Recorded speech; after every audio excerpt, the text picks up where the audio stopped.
Hi, you guys. BMR here. I'm trying something a little different. I always put out the content for the shows for Trinity Peer Cryptid Research, Brunch with Bigfoot, and Texas Front Porch. I'm just bored here on Saturday, and I'm going to shoot this video. What I'm going to do is I'm going to read this article. Shouldn't take but 5, 6, 7 minutes. Then I'm going to offer my take on it. If it's something you like, leave it in the comments. If you don't, leave it in the comments as well. You're not going to break my heart. I got tough skin, so I'm going to read this and we'll take it from there. This came from. Now, of course, my eyes are veering away as I look at my computer. This was on a mystery wire, and the ad goes like this: A Pennsylvania man has spent more than 60 years of his life chasing monsters. Stan Gordon started out trying to solve a single type of paranormal phenomena, but soon discovered there might be connections to other unexplained events. As I scroll down, by the time he was 10 years old, Stan Gordon was already interested in UFOs.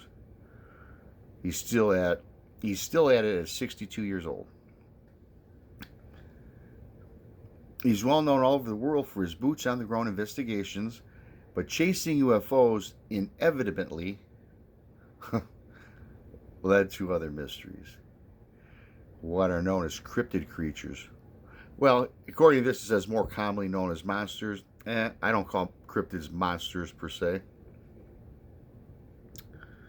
Scrolling down, one of the patterns I saw years ago, and it's still ongoing in these areas and other areas as well, is that many low-level, close-range UFO sightings and many encounters with cryptids, Bigfoot, Thunderbirds, Black Panthers, in a whole menagerie of other really weird creatures cases.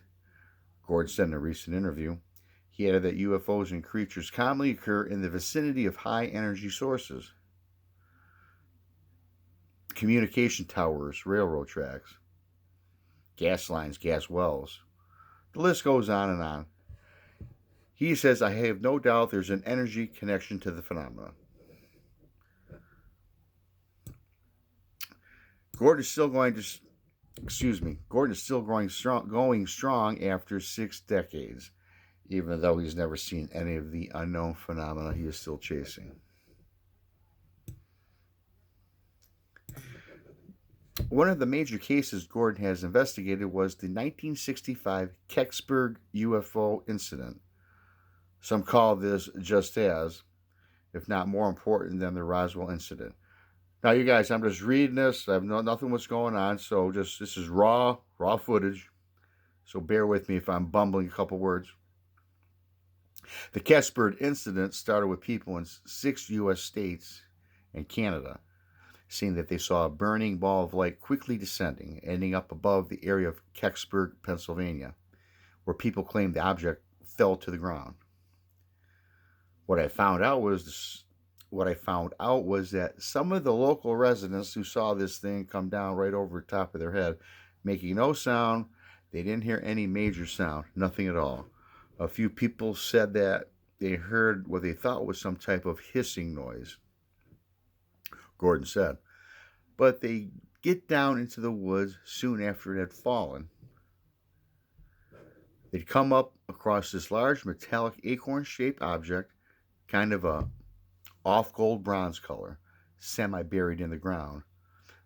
This thing is approximately 10 to 12 feet high, in length, and about 8 to 10 feet in diameter, one solid piece of metal. Which is important to note because, as one witness said, it was only a few feet away from. One witness said he was only a few feet away from it. He said this gentleman was a machinist and always liked, he said, it looked like somebody took a liquid metal and put into an acorn-shaped mold. There's no rivets, no seams, no fuselage, no wings, but on a raised up part of the back of the object, like the acorn shape. He said there were markings on it that looked more like something of a symbolic or symbol writing. Again, I know I screwed up some words, but hey, this is right at it, baby. This is me raw, just reading.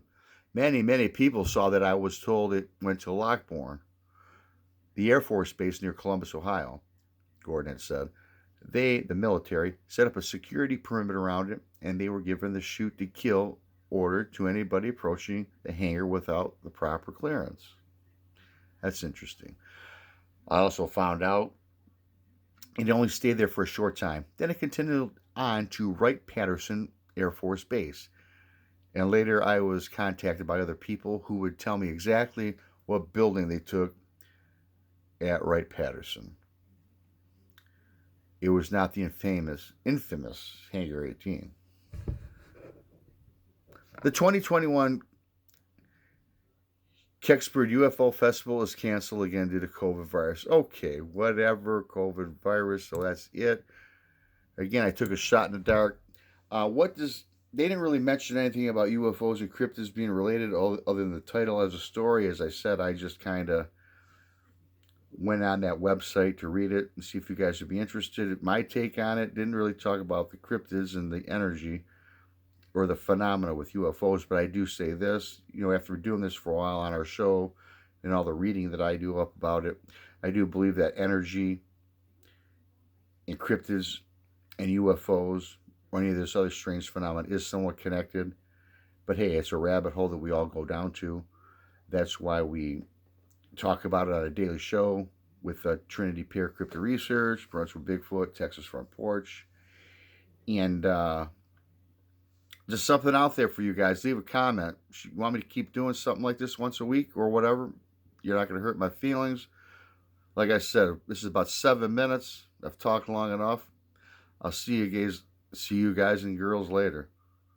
As you can tell, this is not edited. This is Robbie Raw. BMR's out.